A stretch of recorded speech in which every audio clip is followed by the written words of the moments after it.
Hello everyone, welcome to DevStandup episode 27. And today our guest speaker is Ricardo Mello from Brazil. Ricardo is a senior developer advocate at MongoDB, and he has 14 plus years of experience in Java, Spring, and Kotlin. He's basically building scalable modern applications in those platforms, and he's also really active Java community through content, articles, and the talks. I also truly appreciate his willingness and favor to share his experience and knowledge with our community as well. So today, Ricardo is going to present his presentation about real-time fraud detection in Java with Kafka, streams, and vector similarity. And he's going to build Java pipeline for near real-time fraud detection using Kafka, Spring, behavior, embeddings, and rule-based guardrails, and no custom model required for this. So without further ado, I would like to hand over the microphone to Ricardo, and he could spin off his presentation. So Ricardo, here you are. Hello, everyone. Thank you, Anur, for this invitation. It's a pleasure to be here sharing my knowledge with you guys. I truly believe that this is the most important thing that we can do in our area, is sharing knowledge. So yeah, you said pretty much everything about me. I'm from Brazil, by the way. Hello, everyone from Brazil. Hope you are watching. So I am a backend engineer, so I spent my whole career as a backend engineer. And then I moved to developer relations 2 years ago because I love to share knowledge. So I started to create content, sharing articles, videos. And then I'm here right now doing this as my professional work. So it's super happy to be in this position. And yeah, man, so today I want to talk, actually I want to show you guys a presentation that we develop it and we share it in DevNexus, which is a Java event in the United States. So yeah, I hope you all enjoy that. Can I share my screen and we can start? Yeah, sure. You see my screen? Is that okay? Yeah, perfect. All right, perfect. So, well, everyone, today we're going to talk about something that affects millions of people every single day, even if they don't realize it about it. We're talking about a real-time fraud detection system. So imagine you are at a supermarket or shopping online and you tap your card to pay. Your bank has to decide whether that transaction is a fraud or not. And your bank has to do that thing in milliseconds. And today we're going to see how to build an application using Kafka, Vector Similarity, and strings to process that, all right? So a quick introduction. So as I told you, I am a developer advocate here at MongoDB. I'm responsible for Java and Kotlin content in developer relations. So I develop articles, I build articles, create videos, participate in webinars like this or presentation. I'm also a Spring Data MongoDB project contributor and author at FullJ. So here you have a QR code, so feel free to scan this. This will take you to my website. There you can find articles, videos, events, and you can also schedule a time to talk about MongoDB and technology with me. All right? Okay, so Our session for today is structured in 5 steps. First, I'm going to show you what we are building here, a real-time fraud detection system, the guardrails and the vector similarity layer. Then we will jump to the challenge. How do we guarantee resilience and milliseconds decisions? Then I'll jump to the strategy, event streaming, architecture, AI, and finally I'll walk you through the code showing what we built. And by the end, we have a time for questions. All right? Okay, so a high-level payment authorization looks like this. So a customer places an order. This order arrives in a bank. This bank sends it to a service, a validate, and then this approve or decline. Simple like that, all right? So this is a macro view. So now let's take a look on the validate. This is what we are going to build here today. So a validation pipeline in our scenario would be something like that. We will receive a transaction. We will send this transaction to something that we call guardrails. Guardrails, we will implement two main rules, the impossible travel check and the velocity check. I will talk about that in a minute. Then, if everything goes well, we will send this transaction to another layer that we call vector scoring. Then we will convert this transaction into embeddings and perform similarity search. And then we will decide if this will be considering a fraud or not. Okay, so this is what we're going to build here today. So before we jump to the whole pipeline, it's important to understand what are guardrails. What is a guardrails, right? So basically, guardrails is a set of validations that enforce specific business rules. So you might have different rules according to your context. For our use case here, we are building a financial system. So we will have two main rules. The first one will be the impossible travel. So we will create a rule that will detect if the same card was used in place too far apart. So for example, imagine if someone is in the United States and buys something with that card, and the same card was supposedly used in Brazil less than an hour. So it would be physically impossible. So for us, we will detect, we will trigger this and say, hey, this sounds like a fraud. You know, it's not common. So let's trigger that and let's classify this transaction as suspicious. And to do this, basically, we will have a code like that. So we will receive a transaction, a previous transaction, and then we will receive the current transactions and perform a calculate between them, and then returning, saying if we will block or not, all right? Pretty simple like this. Next, we will have the velocity check. The velocity check will detect if the same card was used too many times in a short of time. So, for example, we will decide that if a card exceeds 3 transactions within a minute, we will classify this as a fraud. So we will receive a count of transactions in a window and the max allowed per window, and we will compare and return saying if we will trigger or not. So here it's important to understand that these rules, they were created for our use case here. We are working with financial stuff. So of course you have like a lot of kind of different of rules, you know, and of course apply more logic, business logic on that, but this is just to give you an idea on what you can build, right? Okay, so moving forward, if everything goes well, we will send the same transaction now to another layer that we call vector scoring. And now, let's take a look on this transaction in more detail. So here it's a document that represents a transaction. As you can see, I have transaction amount, card number, city. What we're going to do here is we will get this transaction, convert it to embeddings.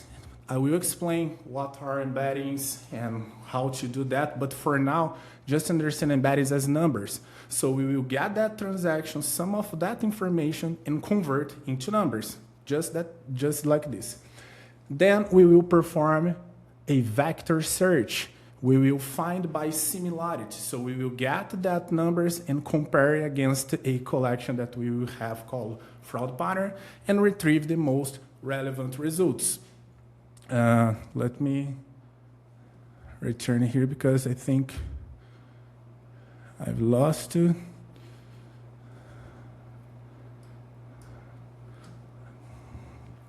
One second.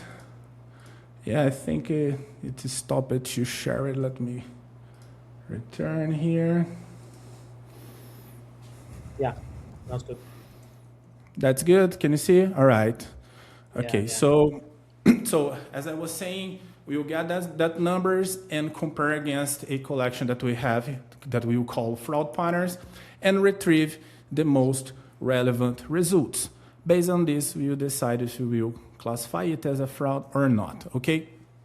This part of the process, we should do 3 steps. First, we must populate a collection with fraud patterns.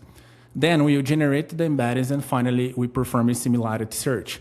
So the first, get a collection in MongoDB and populate with transactions labeled as fraudulent and non-fraudulent, just like that, simple like this. For example, this will be our fraud patterns collection in MongoDB.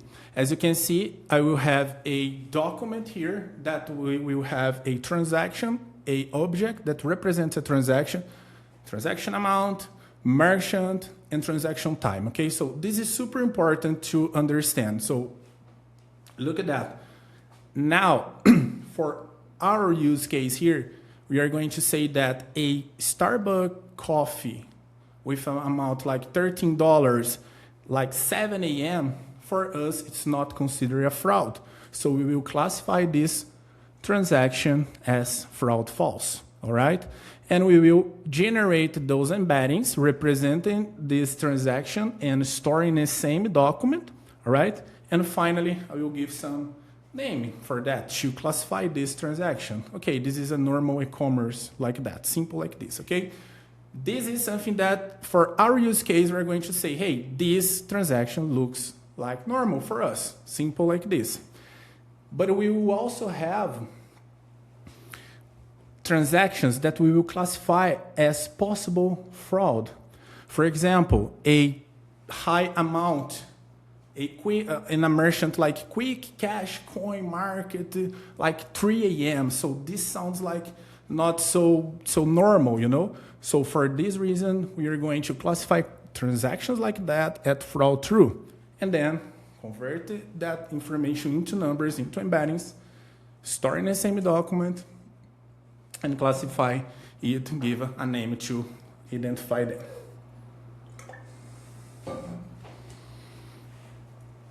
By the end of this process, we will have a bunch of documents classified by fraudulent and non-fraudulent, all right? I will show it in a minute, but just to understand the whole idea, okay?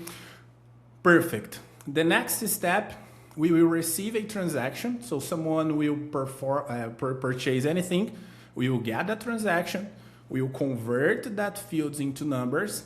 And then we will look to the fraud patterns and say, hey, there is something that is similar to this. If yes, return to me this transaction because I will decide if I will block or not. Basically like this, okay? And perform the similarity search. So this is the code. As I mentioned, we will receive the transaction, embedding this, return the vectors, the numbers, the embeddings, and then perform the search similarity. Okay, now the challenge here is that we should guarantee that we will receive many requests, and we should guarantee that everything will be validated in real time. Okay, so this is the biggest challenge. So this architecture must remain resilient and independent under failure and must make decisions in milliseconds. To implement this, we could use something like this. Traditional synchronous flow. A scenario like we have a payment service that we'll call a fraud service. The fraud service will perform an operation in MongoDB or whatever database that you prefer, return that information, and call a notification service.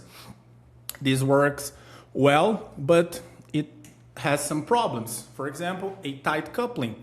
Tight coupling in this scenario meaning that we have many services, they depend on each other. So for example, if the fraud service becomes slow because of an operation in database, this will lead us to a cascading failure, unpredictable latency, right? So how do we solve this problem? How do we break this sync dependence?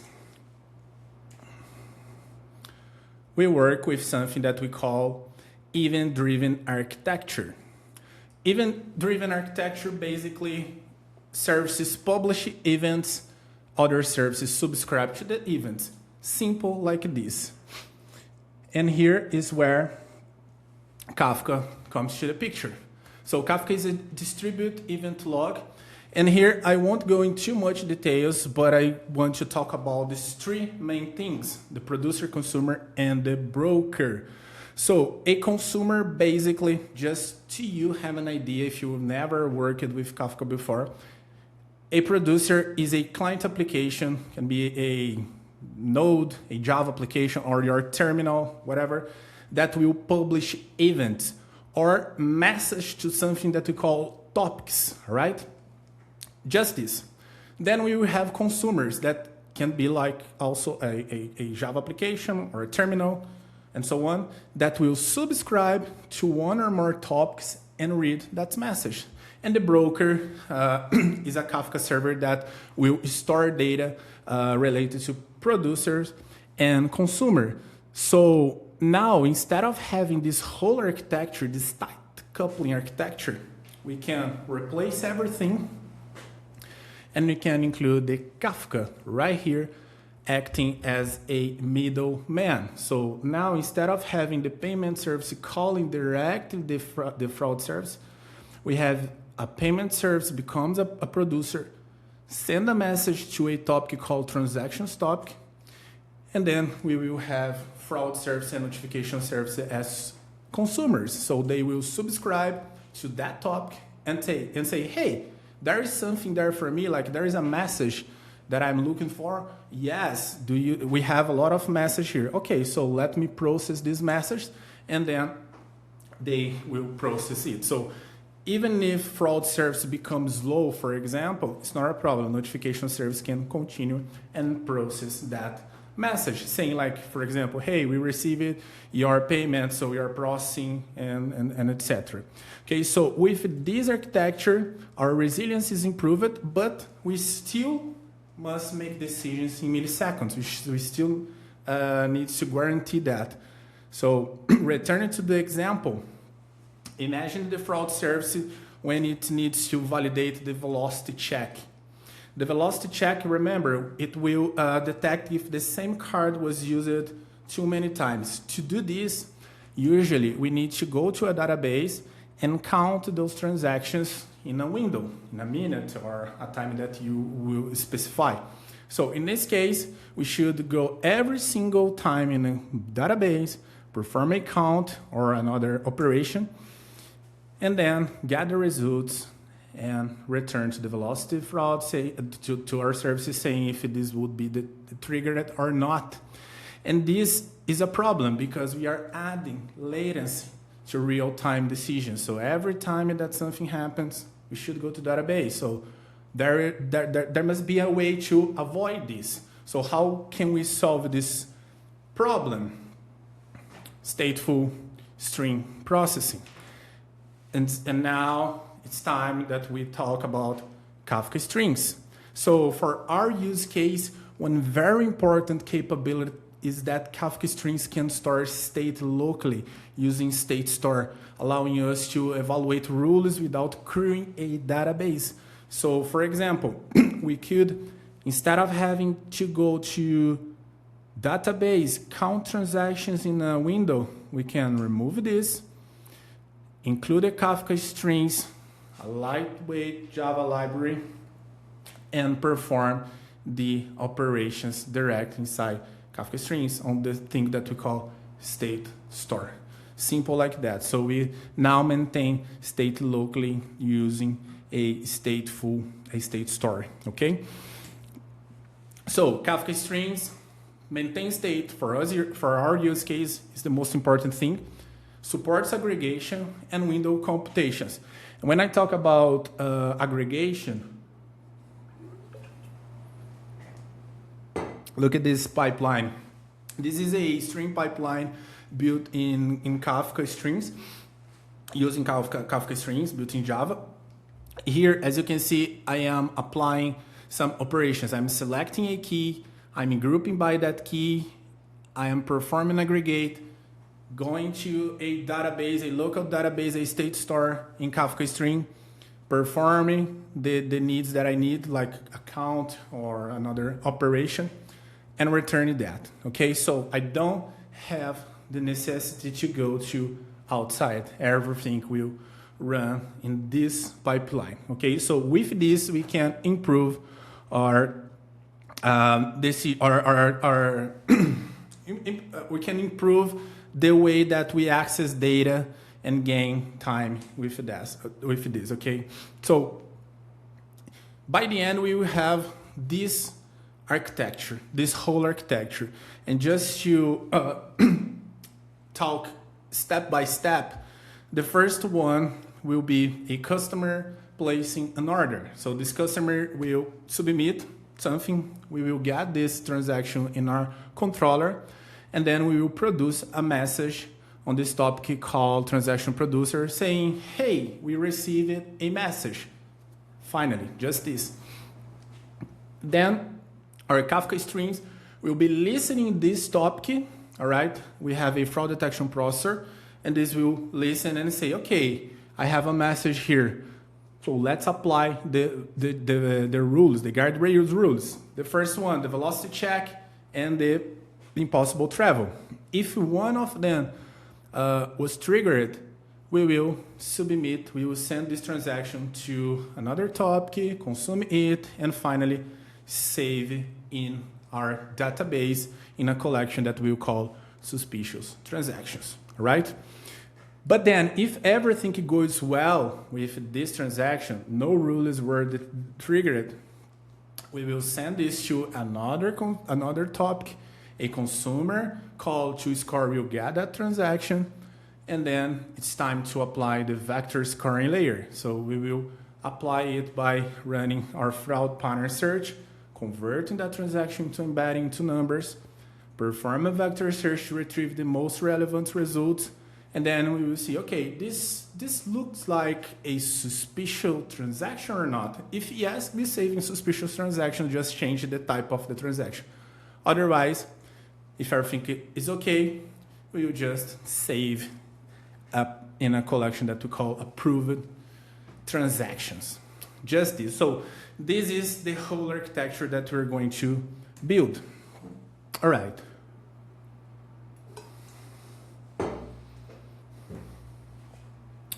At this point, we detected velocity and impossible travel are okay, but some fraud still passes. Imagine a scenario, a small transaction, $2, same city, same card, no unusual activity. This could be a test transaction, something we often see before a bigger fraud attempt. So fraudsters often try a small charge before making larger one. So individually, everything looks normal, but behaviorally, it's suspicious. Okay, so if rules are not enough, what do we actually need? So we need a system that can look at transaction and ask, does this behave like something we have seen before? Not exact matches, but similar patterns. How do we build something like that? So the answer is, there are many ways to do this. We could use machine learning. It works well for non-fraud, but fraud is always evolving every day. So instead of trying to predict fraud, what if we could compare behavior? What if we could take a transaction and find other transactions that look similar? And that's where vectors comes in. So remember those embeddings that I mentioned before? Now it's time to talk about them. So vectors basically are a numerical representation of unstructured data. And when I talk about unstructured data, I'm talking about an audio, a text, an image, and other kind of data. So they are float point values where each element represents a dimension. So basically, to generate these embeddings, first we get our unstructured data, in our case here, a transaction, for example. We send it to an embedding model. I will talk about that in the next slide. And we convert it into numbers, into vectors. Just this. So a part of that information, or the whole information actually that we are sending, will be converted into numbers. So imagine that I want to convert my name, Ricardo, into embeddings. I can send Ricardo, a text saying Ricardo, and I will convert this whole information, this whole data into numbers, all right? So when we talk about embedding models, they step on the middle. There are many models that can generate embeddings. OpenAI, Hugging Face, but for this example here, we are going to work with Voyage AI. Voyage AI was recently acquired by MongoDB, and this company provides a lot of models. So in our case here, since we are working with financial transactions, we will use a model optimizing for this domain. Okay, the model name is Voyage Finance 2. Okay, so and this model, what this model does is pretty simple. It takes a transaction, a data, and places them in a space where similar behavior ends up close together. For example, look at this graph. This is an idea of a two-dimensional graph, okay? Just to be easier to understand. So for example, a cat would be close to dog, you know? Or for example, a car would be close to ambulance.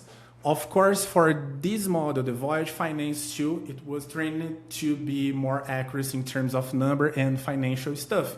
So instead of having like car and ambulance, could be like, I don't know, maybe small purchase with coffee shop or something like that, depending the way that we're trained. This model was trained. Okay, so, but the idea is pretty simple. Similar items are placed closer together and different ones farther apart, just like that, all right? Bring the attention to our application. Now, the Java point view. We have a record called transaction that will represent that transaction that I mentioned before. So we will get some of these informations like merchant, city, amount, time, latitude, and longitude, and we will convert these into numbers. We will transform this textual input into a 1024 dimension, okay? This is the dimension that this model offered to us for this context, all right? And then we will have a simple interface here using Java. So as you can see, we define a simple HTTP client using Spring HTTP Exchange. Here I am informing the URL that I want to call, which is the Voyage AI. And then the most important thing, I am sending the embeddings request, which will be our information, merchant, amount, latitude, longitude. I will convert it and retrieve the embeddings response, which will be our numbers, okay? All right, so now that the transactions are embedded as vector, we can search for similarity behavior. To do this, we need a database to store and perform vector search.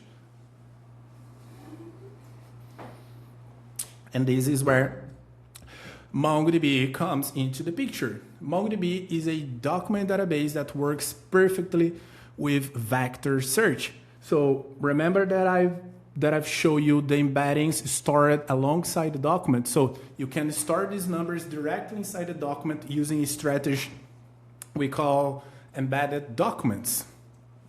So here, for example, it's a document sample. So we have it fraud, we have an object that would be a transaction, have a string, and also we have this array of float numbers, all right?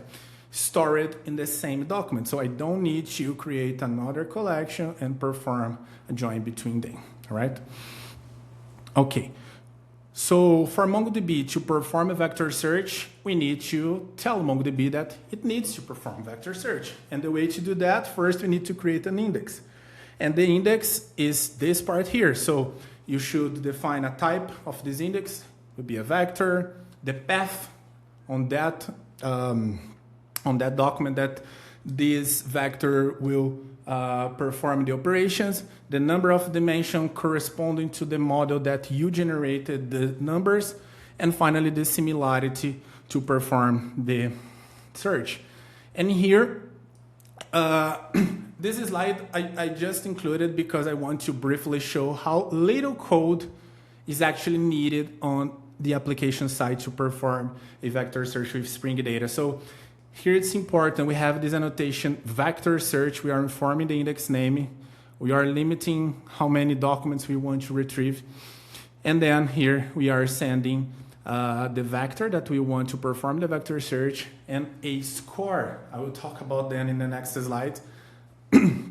Basically like this, simple like this.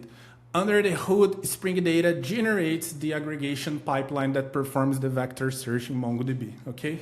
So when we run vector search, MongoDB returns the most similar documents, and in this case, transactions. Let me show you.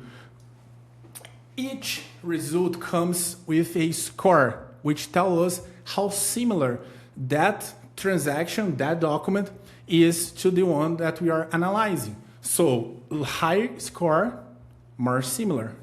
Lower score, less similar. So some results are very, very similar. Others are not. Like, for example, this 0.60, it's not so similar comparing to the embeddings, the document that we are comparing, okay?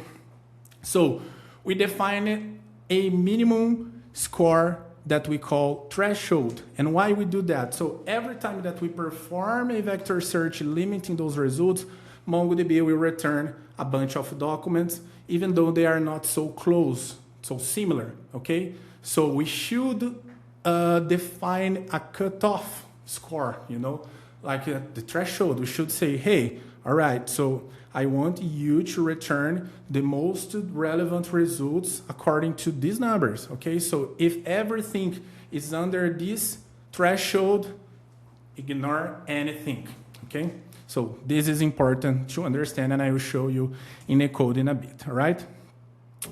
Okay, I talked too much. Now it's time to show the code. Elner, everything's fine there? You probably, guys, are seeing my MongoDB compass, right? So this is the graphical interface for MongoDB, okay? So here I have my database. I am connected. I have my string connection. I'm connected on this fraud detection database. And here is the fraud patterns that I showed before. So as you can see, I have just 200 documents classified by fraud true or fraud false, right? So again, I generated these documents and I tell to my context that, hey, if you see something like late night, high value crypto purchase, this in this scenario is something suspicious, all right? But of course, you might have different kind of documents here, and you should all the time evolve that, include more types, including, for example, validation by customer, analyzing some profile, and so on, all right? So, okay, here I have a transaction, for example, a crypto exchange in Miami with this amount, 4 a.m., this latitude and longitude.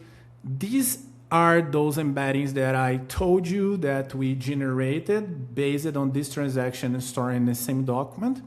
And also here's some information about this. But we also have, for example, documents that are not classified as fraud.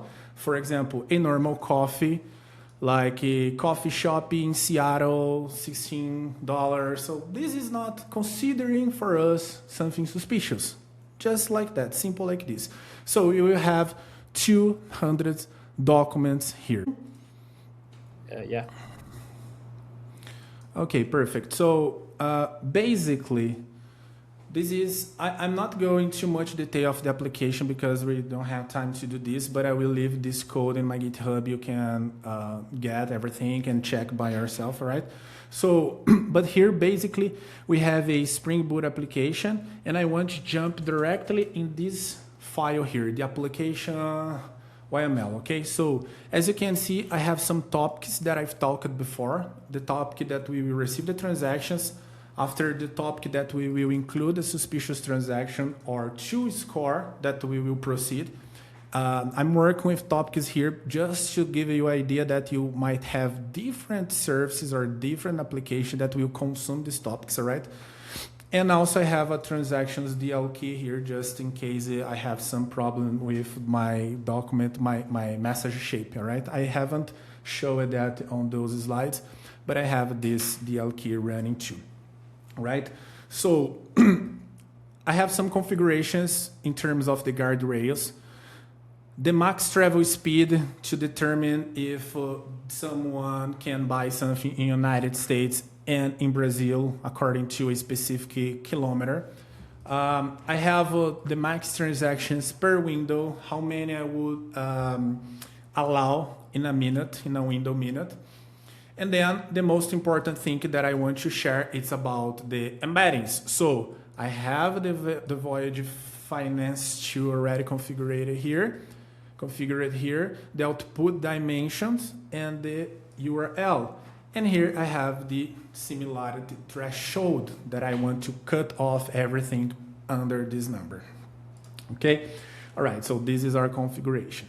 So let me see. So the flow will start here. So someone will hit this /API/transaction. We'll provide a record with these informations like here, simple like that, and then we will produce a message. We will produce a simple message on this topic here. So we'll include a message on a topic of Kafka called transaction. Finish. Simple like this, all right? Next, remember that I have two main rules about the guardrails. So now it's time to validate the guardrails. So I have here a string, this guy here. So as you can see, I'm building my string.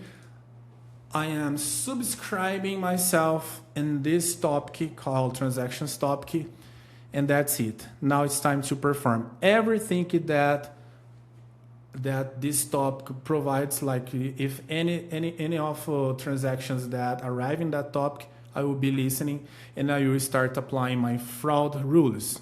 So here is the most important part when you talk about Kafka and Kafka strings. Remember that I've told you that we don't need to go to database to perform any count on transactions, on velocity.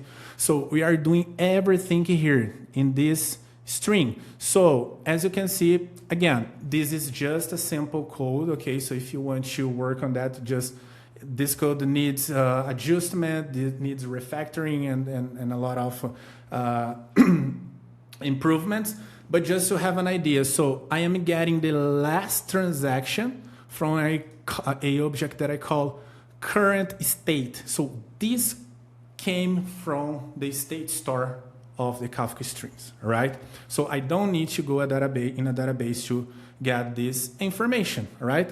Okay, so I get the last transaction and I start to apply my rules. So I need to check the impossible travel comparing to the other transaction, because imagine in the scenario, someone with a card like final 555 buys something in the United States. I need to get that transaction, look to that credit card and say, hey, this same credit card was used in another country.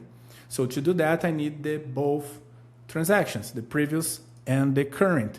So I apply the impossible travel here. If everything goes well, not fraud detect on this first rule, I will apply the second one, which is the count transaction in a window. And then if everything goes well, I finish it and okay. Or I will include this object here in the current state. And then, as you can see, the next step here, after apply these fraud rules, it's time to process these results. So if nothing was detected, for example, I will send you score topic. Everything's fine, send this transaction to our next layer, the vector scoring. Otherwise, if something was triggered, send to suspicious topic. Okay, and here basically the suspicious topic, let me find it here. Basically, the suspicious topic will just, here we have a consumer. Suspicious topic will basically save this in MongoDB. So here, as you can see, I have a database, so suspicious repo. I will just save this document in MongoDB saying, hey, this is suspicious. Do whatever you want in next, right? Classify it, reprocess, but this is suspicious, all right?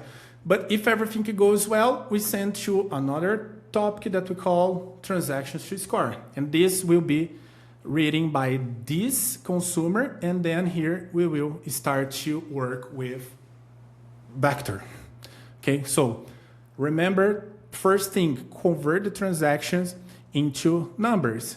Here, as you can see, I'm getting the whole object, but I am converting into, I'm just getting the merchant, city, amount, time to convert this, okay? I will get this input, I will send to my Voyage AI embedding model, get these numbers, and return this just like that, simple like this, okay? So next, it's time to perform the similarity search. So I get the vectors here, and I will call my service to apply the fraud pattern, all right? So basically what I am doing, this is that code that I've shown you on those slides, all right? So here I have the vector search annotation that will, under the hood, create the aggregate for me and apply this search. With the results, what I'm going to do, first, I will classify, I will get all those results that are considering fraud true, and then I will apply some of my logic here to detect if I will considering this close to another transaction that I have on my fraud patterns collection to tell, hey guy, this is suspicious, all right?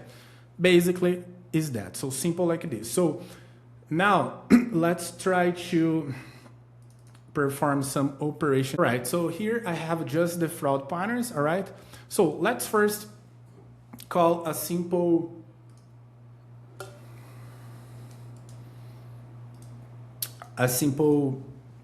let's perform a simple purchase here. So for example, let me play. For example, merchant Atlântica, city Rio de Janeiro, with this amount, something that seems to be simple.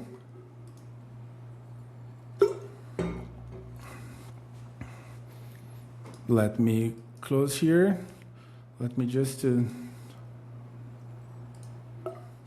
oh yes, it was triggered by, let me just check here. I think it was triggered, yeah, because I already sent one before. So let me change the credit card and I will explain why. So send a simple transaction. I will explain what happened in a minute, but just so you guys understand. So I sent a simple transaction. First thing, the guardrails, fraud rule validation started, has no fraud, all right?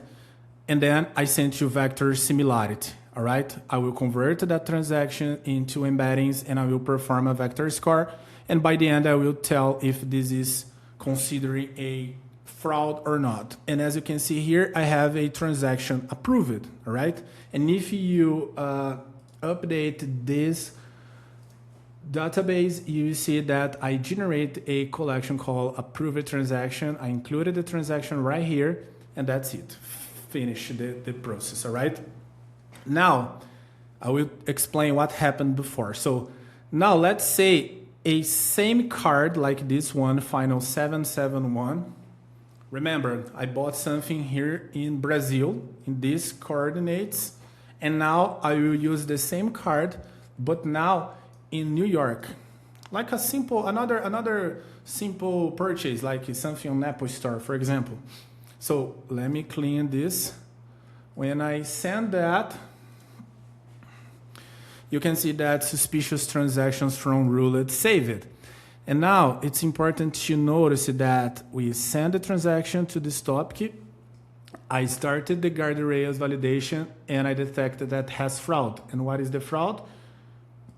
Rio de Janeiro to New York is 7,060 blah blah blah kilometer in a minute. So this is impossible. And this is important to understand that I haven't looked to MongoDB to check this regenerate and compare. I look directly inside Kafka, right? And I detect that this is impossible. So if I change, for example, to another card here, like 91, this probably would work. Yeah, we got suspicious transactions from Vector Similarity because we have a problem with Vector Similarity for this scenario.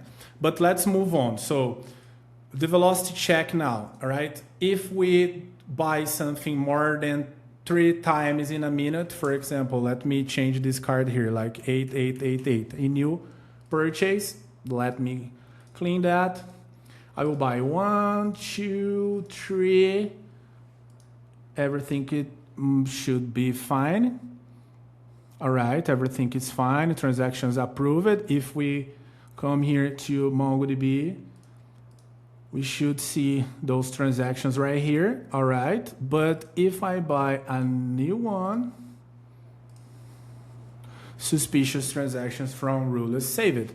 The velocity check was triggered because I am just allowing 3 transactions within a minute, right? So as you can see, 4 transactions in 1 minute window. So guys, this is pretty, how can I say that? This is a super simple scenario, but just so you understand that I am not checking my database. I'm doing everything in Kafka, right? So I can reduce the latency like 1,000 and 1,000 times doing that, all right? So this is the magic behind these things, okay? All right, so now let's say that everything, it's okay. Now someone in, let me see here, someone in New York buying something in a merchant called Fast Trading. With this amount, we'll buy something. So let's type here. Now it's time to check the vector scoring part. All right, let's analyze that together. I send a transaction. I apply the guardrails. No velocity check was triggered. No impossible travel was triggered. So has fraud false? Has fraud false? I don't have anything on the guardrails. Now, let's check the vector scoring. And here is where the magic starts to appear. So I converted the transaction to embeddings, all right? I generated these embeddings, these numbers right here. I got these numbers, and now it's time to perform a vector search in MongoDB. So I came here to this fraud patterns collection, and I look into all these documents, and I ask it, there is something that is similar with these numbers. I got these numbers and I compare against these embeddings right here. And then MongoDB returned to me these things here, saying like, all right, this first document, it's 0.94 similar on what you are comparing to me right now, all right? So if I get this ID right here, and let me find here in fraud patterns, let's see if they are similar. All right, so I have a transaction. Remember when I populate that, I said that I want to tell that coin market, something related to crypto, it's considering a fraud for me. So remember, I am saying here, I am sending here the merchant, the city, and the latitude and longitude. I don't have anything writing fast trading on my database, but I have coin market. But for my model, it's looked like similar coin market and fast trading, you know, because the model that we used, the Voyage Finance 2, was trained to get this behaviorally, right? Okay, so here the MongoDB returned these guys for me. As you can see, I also returned, for example, this one, but it's not considering fraud. Look at this. a normal restaurant evening, but was created in New York. So my city here that I am trying to perform a fast trading was New York too. So these documents are similar, but they are not considering a fraud. So for that reason, we should apply the fraud false during here the detection. Let me open this guy here. Where are you? Fraud detection, vector scoring, this part here. So for that reason, I needed to apply this fraud true, because sometimes it will return documents that are similar, but they are not considered fraud for me. So for that reason, I should also apply fraud true here. And more importantly, I am applying the threshold. Remember, on my application YAML right here, I am applying that 0.94. If we change this, for example, to 0.95, these documents will not be returned because they are under 0.95. Okay? All right, so I got these elements, I got these documents, and then I applied the vector search on that. Sorry, I've already applied the vector search, and then I applied that logic comparing with the fraud false and fraud true. And then I said, hey guy, this looks like a fraud. So pay attention on that, store it in a suspicious transaction, and then later you decide what you need to do, okay? So just to finalize, all right, so you're saying that if I am buying something crypto late night or something that would be considering similar, it will be triggered as a suspicious transactions. Yes, but for that reason, you should also improve this. Like, for example, create a control by user. For example, maybe Elnur is a guy that operates at late night in crypto. So this is not considering for him suspicious transaction. But for me, I've never worked with this before. So my bank would look and say, hey man, what are you doing here right now, like 4 a.m.? This is unusual. But for him, it could be normal. So for that reason, you also need another control here, like by profile and check by profiles. Right, so this is just an idea on what you can build using Kafka strings and vector similarity. All right, I think it's everything. Let me see if I am missing something, but no. Yeah, I think it's everything on my end. Perfect. I talked too much. I hope you have enjoyed that. That was really impressive. First of all, I would really appreciate for all this demo and all this information you shared, because as a consumer, every day, when I kind of use my credit card to buy something, I didn't know that actually in the background all these processes happens, and then for example, just it says transaction okay, I buy the product. So yeah, it's really impressive. All these developers, IT specialists all around the world makes these things possible for us to use. Yeah, just hats off to everyone for this. I got a couple of questions regarding your presentation and regarding this project. First question is about not really technical, but right now I understand that this was about this credit cards, but as we are living in global economy, right?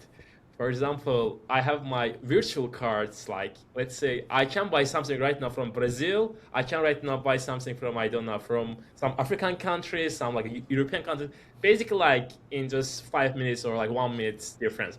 This impossible check, right? For example, I can be in multiple places, online shops. Can you shed some lights on that? For example, is there also different methodologies to solve such issues? Or I understand for the physical credit card, you cannot be in 2 places in a short period of time. But let's say for virtual cards, it's possible, right?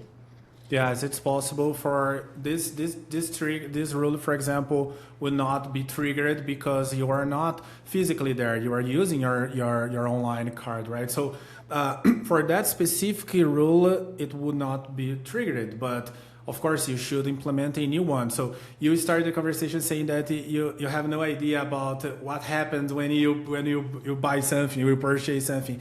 And I can say now that neither do I, because they have a lot of stuff behind the scenes happening, like, for example, not just these two main rules and the vector part, but also machine learning running. They probably have another layers that will detect for online cards, like applying some patterns that are related to this kind of context, So yes, for the impossible travel in this scenario, it would not be triggered, but for the probably you would need to implement a specific rule to solve that problem, Yeah. Yeah, I but just great question. Yeah, I just believe that like there should be like more comprehensive checks because I have done like a lot of purchases. For example, I just validated my card in Estonia in the shop, and while I was like in the shop, I was in the I don't know in some e-commerce website just buying I don't know some backpack for myself. So it just happened in a 1 minute period. So Yeah. Yeah, yeah, there's another like people that they love to buy something like, man, I want to buy like, I don't know, maybe 100 things in a minute. Come on, yeah, yeah, yeah. update this rule or change it by a profile. I don't know. Maybe Onur is a guy that loves to buy everything in a minute, like 1,000 things. So I must, include a specific rules for your scenario. For my profile, for this profile. So, yeah, yeah, great Actually, question. that was kind of my follow-up question, like why I asked that. Let's say if like this fraudulent actor, right? For example, he has to make like one fraudulent transaction, but he makes like four of them, like in the normal one, and one in just between those, like is a fraudulent one. For example, how do you identify this kind of pattern? Because let's say AI can detect that, okay, this user actually does more or less like correct, let's say, transaction, and one of them is a bit unusual, but like it just happens like a really short period of time. So is it like this machine learning and AI is able to like also detect these patterns? Yes, yes. The answer for that is that you should use as much as possible validations, not just like this guardrails, not just vector scoring, but also machine learning. So when I started to talk about this, I mentioned about that we could use machine learning to solve the problem, but fraud every time is evolving, so we should every time improve our application. But I'm not saying that we should replace machine learning for vector scoring, vector search. No, we should use it both together. We should have like layers to determine specific scenarios like this. Okay, I'm buying 3, 4, 5 times this, and one of these is a fraud. How do we detect that? Machine learning could be something that we can use to solve this problem, and a bunch of other kind of validations that working together would increase this defense. Okay. Okay. Yeah. And the last question was that like for this demo, like I don't know, maybe in a production you are also using that. So you are using Kafka. Is it also possible like to use I don't know RabbitMQ or Pulsar for such purposes, or kind of Kafka is the best approach for such kind of Yeah, checks? you can use your other kind of message services, but I like to use Kafka, especially about the Kafka strings that we can process things in real time. You could use other provider to do that, but definitely, again, we should in this application in a real world scenario when you buy something. You don't want to stay there like waiting for 2-3 minutes. You just want to receive the confirmation of your purchase or not. So to do this, you should implement something that works well in real-time applications.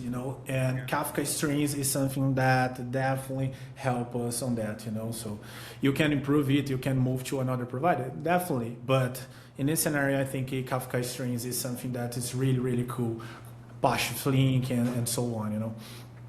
Yeah, understood. Yeah, Ricardo, thanks a lot again for all my answered questions. Like you answered really nicely. I truly appreciate for your sharing this great details and great knowledge with other people. And guys, that was it. That was the end of DevStandup to episode 27. And each week we feature one IT specialist from the industry, like Ricardo, like share their experience and like learn from each other. You know, like it's a global world, like we can learn like everything from each other, like in via internet. So if you would like to be or know someone who could contribute to this community, please feel free to fill this description for our channel, and we will contact you, and you can be our next guest speaker in DevStandup. So apart from that, have a great day, guys, and see you in our next DevStandup. Bye bye. Thank you. Bye.